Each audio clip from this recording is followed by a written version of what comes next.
Waalaikumsalam warahmatullahi wabarakatuh. Bu Asri, di sini saya sebagai TGP Angkatan 11 Kota Palembang akan mewawancarai kepala sekolah mengenai kasus dilema etika. Nah, di sini saya ada beberapa pertanyaan dari guru penggerak akan mewawancarai Bu Asri. Ya. Baik, di sini pertanyaan yang pertama yaitu selama ini bagaimana Ibu dapat mengidentifikasi kasus-kasus yang merupakan dilema etika atau bujukan moral? Cara mengidentifikasinya. Ya, bahasan yang cukup menarik ya, Bu ya, dilema etika dan bujukan moral. Sejauh ini sepanjang sudah menjadi kepala sekolah, itu cara yang tepat yang biasanya dilakukan untuk bisa mengidentifikasi mana kasus yang dilema etika dan bujukan moral itu dari identifikasinya, maksudnya dari pengertiannya sendiri ya. Kalau dilema etika itu kan terkait masalah yang mencakup benar dan benar. Jadi sama-sama keduanya itu masalah itu kita rasa nih semuanya benar kayak gitu. Tinggal bagaimana urgentnya mana yang menjadi prioritas. Nah, tapi kalau yang bujukan moral itu jelas ya, perbedaan dengan dilema etika mengidentifikasinya lewat apakah masalah tersebut memang ada unsur benar dan dikaitkan dengan masalah yang benar dan salah ya. Jadi nampak dari pengertiannya pun itu yang bisa jadi identifikasinya gitu. Berarti sudah nampak sekali dari identifikasi.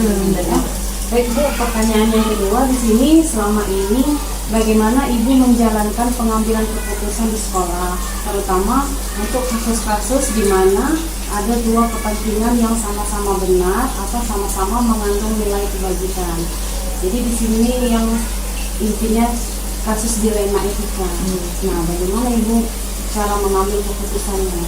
Ya, kalau yang terkait pengambilan keputusan kasus tentang dilema etika, di mana ada dua kepentingan hal yang dinyatakan sama-sama benar, itu lebih kepada peruntukan membangun dulu empati, ya. Jadi kan dua kasus itu sama-sama benar.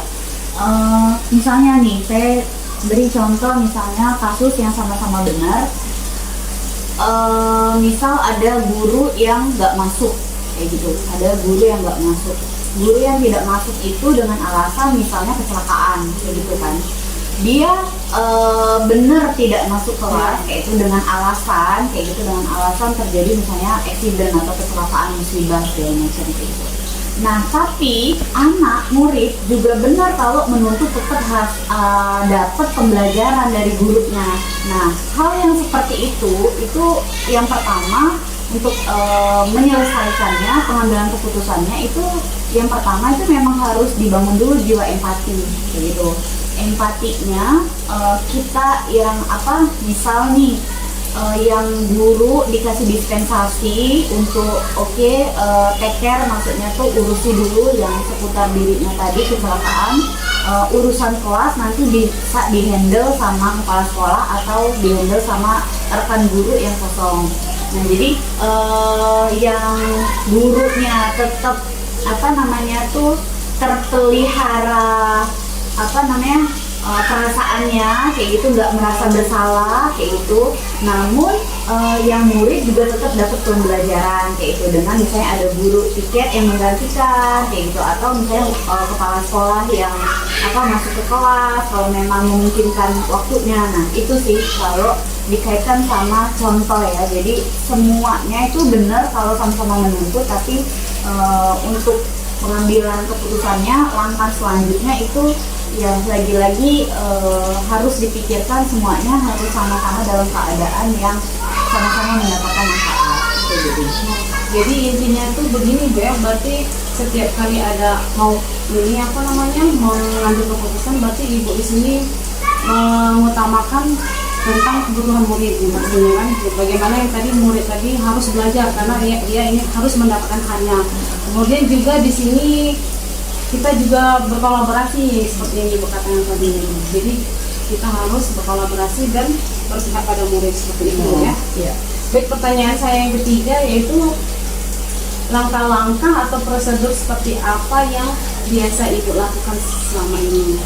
Ya, dalam suatu pengambilan keputusan yang pastinya kunci pertamanya itu tidak terburu-buru. Gitu.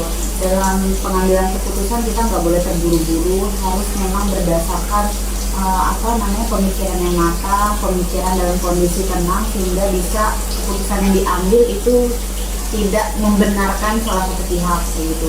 Yang kedua itu butuh kolaborasi semua pihak karena Bu Dewi, namanya sekolah ini bukan punyanya kepala sekolah, bukan juga punyanya murid, bukan juga punyanya guru kayak gitu. Tapi kolaborasi semua pihak di mana setiap apa-apa yang diambil itu butuh pelibatan semuanya. Kayak misalnya kepala sekolah butuh juga mendengar aspirasi kayak itu. Kalau ada masalah biasanya wakil kepala sekolah seperti itu yang terlibat, jadi kolaborasinya jalan kayak gitu. Jadi lalu yang diperhatikan juga karena ini bentuknya kolaborasi, jadi tidak semua dibebankan sama kepala sekolah kayak gitu. Jadi ada peran bagi guru-guru untuk bisa sumbangsi dalam mengontrol sekolah ini kayak gitu. Jadi nggak di bawah kontrol kepala sekolah penuh kayak gitu, tapi ada urgensi dari guru untuk bisa terlibat kayak gitu. Jadi yang pertama itu tadi butuh kesadaran penuh bahwasanya harus diambil keputusan dalam kondisi yang tenang. Yang kedua kolaborasi semua pihak. Lalu yang ketiga skala prioritas. Jadi memprioritaskan masalah yang memang benar-benar mendesak dan memang harus urgent diberikan keputusan gitu. Jadi di saat ada masalah yang memang bisa diulur kayak gitu, memang perlu pematangan kayak gitu, butuh klarifikasi bukti dari masalah yang lebih banyak kayak gitu, itu bisa kita skip untuk tidak jadi prioritas kayak gitu. Bukan tidak diselesaikan tapi tidak jadi prioritas kayak gitu. Jadi masalah juga ada skala prioritasnya. Jadi setiap kali kita mengambil keputusan berarti melihat urgensinya ya. Kalau misalnya urgensinya darurat berarti kita harus melihat keputusannya sekarang. Kalau urgensinya biasa saja membutuhkan waktu lama berarti kita harus menunda boleh. Ini pertanyaan yang keempat, Bu, hal-hal apa saja yang selama ini Ibu anggap efektif dalam mengambil keputusan pada kasus-kasus dilema kita?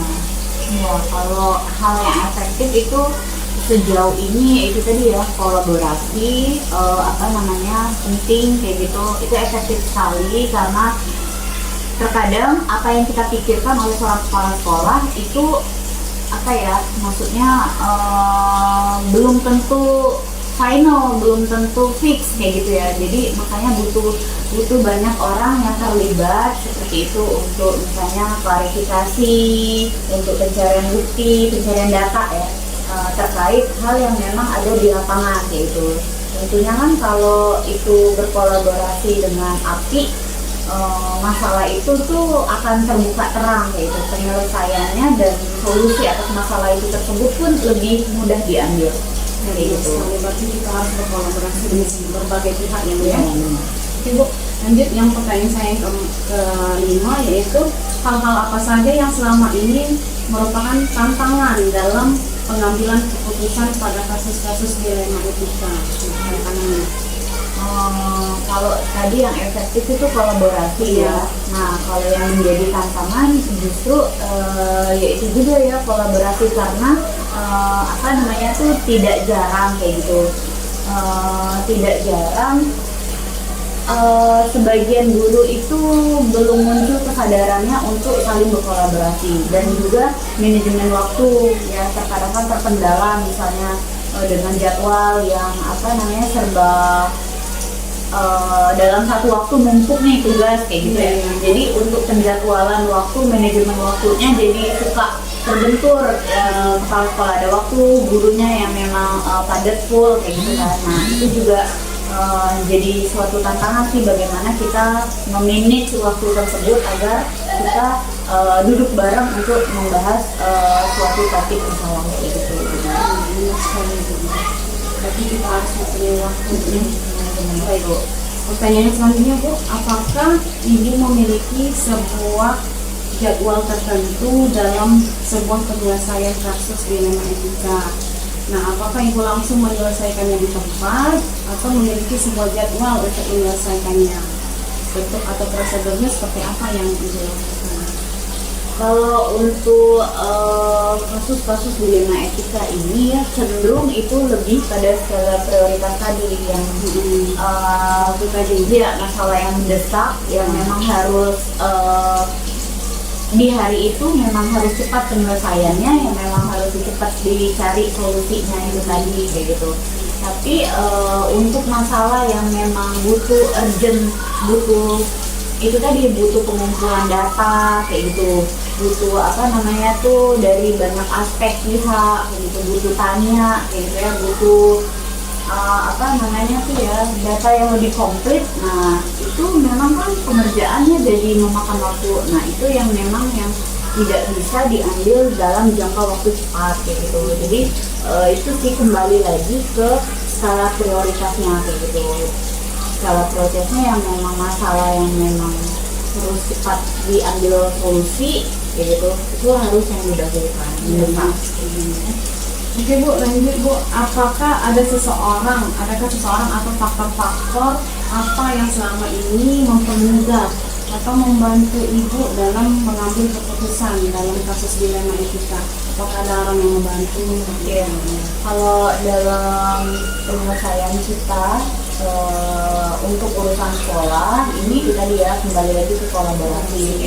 Tentunya dari para wakil kepala sekolah yang memang difungsikan di beberapa perangkat sekolah kayak itu bendahara, terus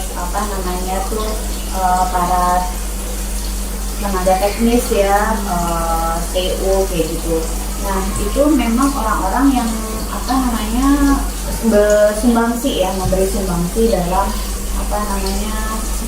pengambilan keputusan kayak gitu. Tapi ya lagi-lagi keputusannya diambil untuk memberi manfaat untuk semua orang kayak gitu.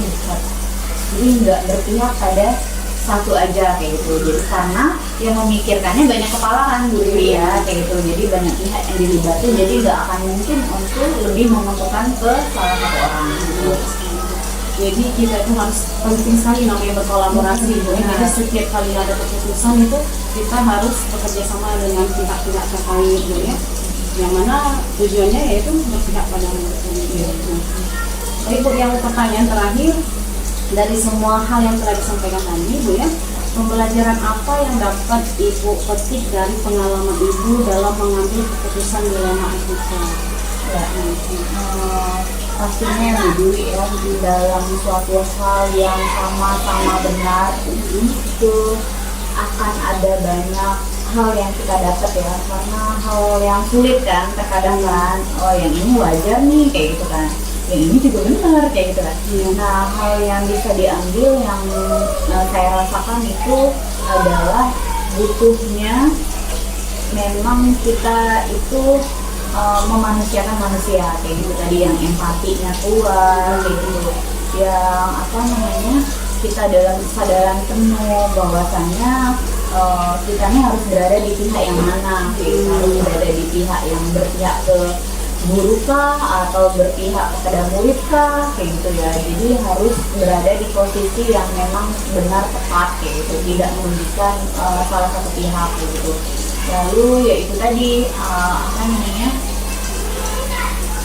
nggak boleh pengambilan keputusan itu secara terburu-buru, itu akan membuat satu keputusan yang akan salah kayak gitu, karena tidak ada pertimbangan kayak gitu, tidak ada pertimbangan empati, tidak ada pertimbangan banyak unsur kayak gitu. Jadi akan sangat bijak sekali yang saya pelajari sekarang ini dalam pengambilan keputusan itu yang memang nggak boleh terburu-buru. Mendesak itu harus tetap ada solusi tapi tidak terburu-buru.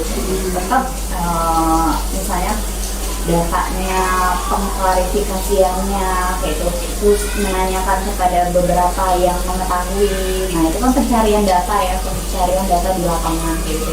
Nah itu yang bisa menjadi bahan kita untuk dalam proses pengambilan keputusan.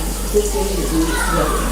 Berarti kalau saya simpulkan Bu ya, pembelajaran yang Ibu sampaikan tadi, yang pertama tadi berarti kita tidak harus terburu-buru dalam mengambil keputusan. Terus juga kita harus mengutamakan kolaborasi dan juga berpihak pada murid. Terus yang terakhir itu ibu saya perhatikan tadi memegang teguh pada nilai-nilai kebajikan seperti itu ya. Baik Bu, itu saja hasil wawancara saya pada hari ini. Mohon maaf bila ada kata-kata yang kurang berkenan. Terima kasih sebelumnya Bu. Assalamualaikum warahmatullahi wabarakatuh. Waalaikumsalam warahmatullahi wabarakatuh. Oh ya. Terima kasih Bu.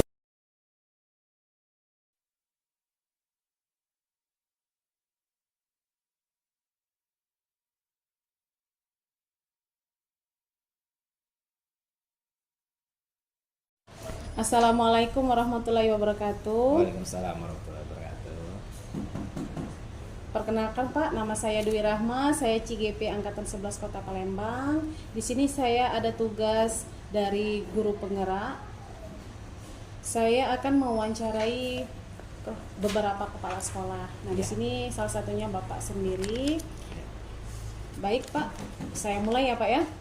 Ya baik, Bu Dwi Rahma. Perkenalkan, nama saya Firdiansa, saya Kepala Sekolah SD Negeri 45 Palembang. Ya, Baik. silakan. Baik, saya mulai wawancaranya Pak. Yang pertama pertanyaannya, nah selama ini bagaimana Bapak dapat mengidentifikasi kasus-kasus yang merupakan dilema etika atau bujukan moral? Maksudnya perbedaannya gitu. Oh, jadi perbedaannya Mengidentifikasi. mengidentifikasi bagaimana cara membedakannya antara Iya. dilema etika, dan etika sama bujukan moral. Iya. Di sini kan kita tahu ya, dilema etika itu semua jawaban memiliki nilai positif yang saling bertentangan. Contohnya itu tadi adil versus peduli, benar versus salah. Nah, jadi apakah setiap pilihan itu mengorbankan sesuatu yang berarti untuk orang lain? Nah, yang seperti itu. Kemudian kalau bujukan moral itu kan kita tahu ada pilihan yang jelas, lebih etis tetapi lebih sulit atau tidak nyaman untuk diambil. Jadi cara kita mengidentifikasinya yaitu apakah keputusan itu lebih didasarkan pada kepentingan jangka pendek atau jangka panjang? Apakah ada godaan untuk mengabaikan prinsip dari keuntungan yang kita ambil keputusannya seperti itu. Baik Pak, jadi identifikasi dari kasus ini, kalau dilema etika Bapak itu mengartikan berarti benar lawan benar kasusnya. Kalau misalnya bujukan moral berarti benar lawan salah ya Pak ya. Iya. Nah baik, lanjut ya Pak, soal yang kedua yaitu selama ini bagaimana Bapak menjalankan pengambilan keputusan di sekolah Bapak, terutama untuk kasus-kasus di mana ada dua kepentingan yang sama-sama benar atau sama-sama mengandung nilai kebajikan. Jadi untuk pengambilan keputusan di sekolah ini terutama dalam situasi dilema ya, kita membutuhkan keseimbangan antara hati dan logika. Saya berusaha berpihak pada murid namun tetap memperhatikan aturan dan hak setiap warga sekolah. Prinsip kolaboratif dan reflektif sangat membantu memastikan bahwa setiap keputusan itu tidak hanya menyelesaikan masalah jangka pendek, tetapi juga memberikan dampak positif untuk jangka panjang. Oke, baik Pak. Itu. Iya. Benar sekali ya Pak ya. Nah, langkah-langkah atau prosedur seperti apa yang biasa Bapak lakukan selama ini? Jadi langkah-langkah prosedurnya pertama kita harus mengidentifikasi dulu nih masalah secara komprehensif. Masalahnya apa? Nah, kita harus identifikasi dulu. Kemudian yang kedua kita analisis dulu. Nilai yang berbenturannya itu nilai apa. Kemudian sudah kita analisis, kita yang ketiga melibatkan pihak yang relevan atau kita berkolaborasi lah dengan pihak yang berkolaborasi. Kemudian yang keempat menerapkan prinsip berpihak pada murid.